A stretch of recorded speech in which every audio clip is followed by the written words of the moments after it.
I bet you didn't know the profound significance of Jacob's journey in Genesis 32. And Jacob went on his way, continuing his journey through the vast and arid landscape, a journey that had been long and arduous.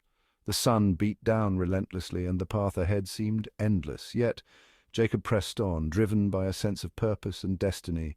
His journey was not just a physical one, but also a spiritual quest, a pilgrimage that tested his faith and resilience. Each step he took was a testament to his unwavering determination to fulfill the promise that lay ahead, and the angels of God met him.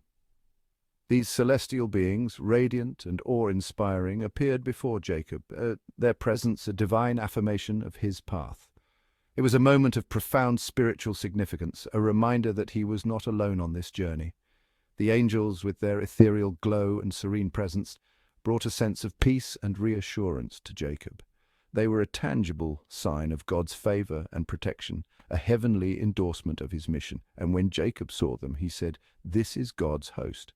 The sight of the angels filled Jacob with a sense of wonder and reverence. He recognized them as a heavenly army, sent by God to guide and protect him. This encounter was a powerful testament to the divine favor that rested upon him. It was a moment that reinforced his faith and gave him the strength to continue his journey with renewed vigor and confidence. And he called the name of that place Mahanaim. The name Mahanaim, meaning two camps, was a reflection of the dual nature of Jacob's experience, the earthly and the divine. It was a place where the spiritual and the physical realms intersected, a sacred ground marked by the presence of God's messengers.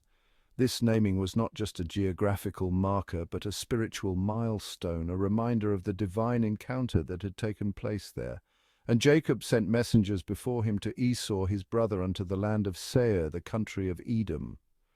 Jacob, aware of the potential danger that lay ahead, took proactive steps to ensure his safety.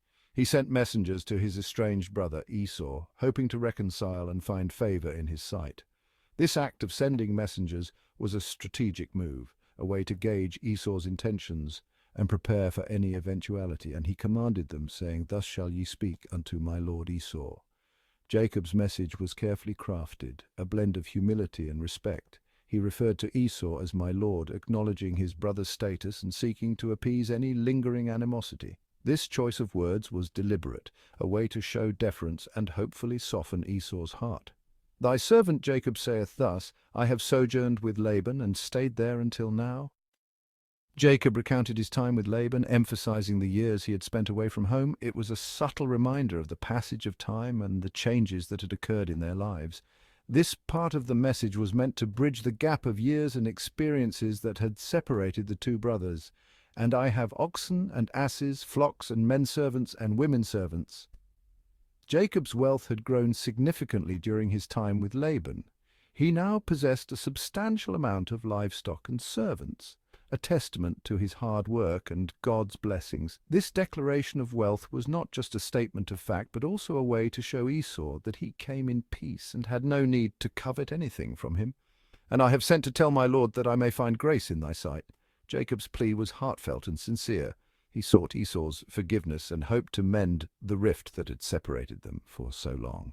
It was a moment of vulnerability, a brother reaching out to another in the hope of reconciliation. This plea was an olive branch, a gesture of peace and a desire to heal old wounds. And the messengers returned to Jacob, saying, "We came to thy brother Esau, and also he cometh to meet thee, and 400 men with him." The news of Esau's approach, accompanied by 400 men, filled Jacob with a sense of foreboding.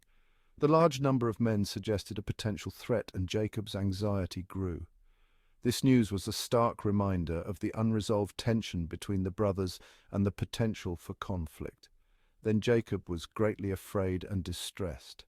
The fear and distress that gripped Jacob were palpable. He was faced with the possibility of a violent confrontation with his brother, and the weight of the situation pressed heavily upon him. This fear was not just for his own safety, but also for the well-being of his family and followers. And he divided the people that was with him, and the flocks and herds and the camels, into two bands. In a strategic move, Jacob divided his people and possessions into two groups. This was a precautionary measure designed to ensure that at least one group would survive in the event of an attack. This division was a calculated risk, a way to mitigate potential losses and protect his loved ones. and said, "If Esau come to the one company and smite it, then the other company which is left shall escape." Jacob's plan was a testament to his resourcefulness and foresight. He was determined to protect his family and possessions even in the face of potential danger. This plan was a reflection of his leadership and his ability to think strategically under pressure. And Jacob said, "O God of my father Abraham, and God of my father Isaac, the Lord which saidst unto me, Return unto thy country and to thy kindred, and I will deal well with thee." In his moment of fear and uncertainty, Jacob turned to God in prayer. He invoked the names of his forefathers Abraham and Isaac and reminded God of the promise made to him. This prayer was a plea for divine intervention, a call for help in a time of great need. "I am not worthy of the least of all the mercies and of all the truth which thou hast showed unto thy servant." Jacob's prayer was one of humility and gratitude. He acknowledged his unworthiness and expressed deep appreciation for the mercies and truth that God had shown him. This humility was a key aspect of Jacob's character, a recognition of his dependence on God's grace. "For with my staff I passed over this Jordan." Jacob reflected on his journey, recalling how he had crossed the Jordan River with nothing but his staff.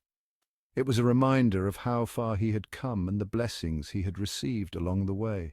This reflection was a moment of introspection, a way to draw strength from his past experiences and the divine guidance he had received. "And now I am become two bands, deliver me."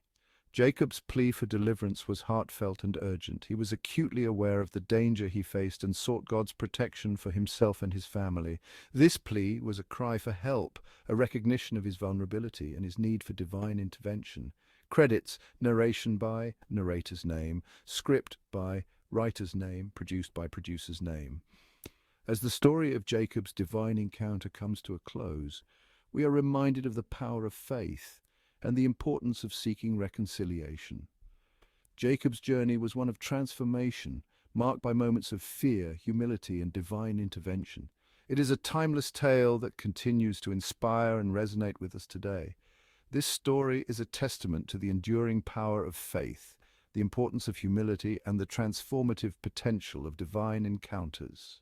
It reminds us that even in our darkest moments we are not alone, and that with faith and determination we can overcome any obstacle.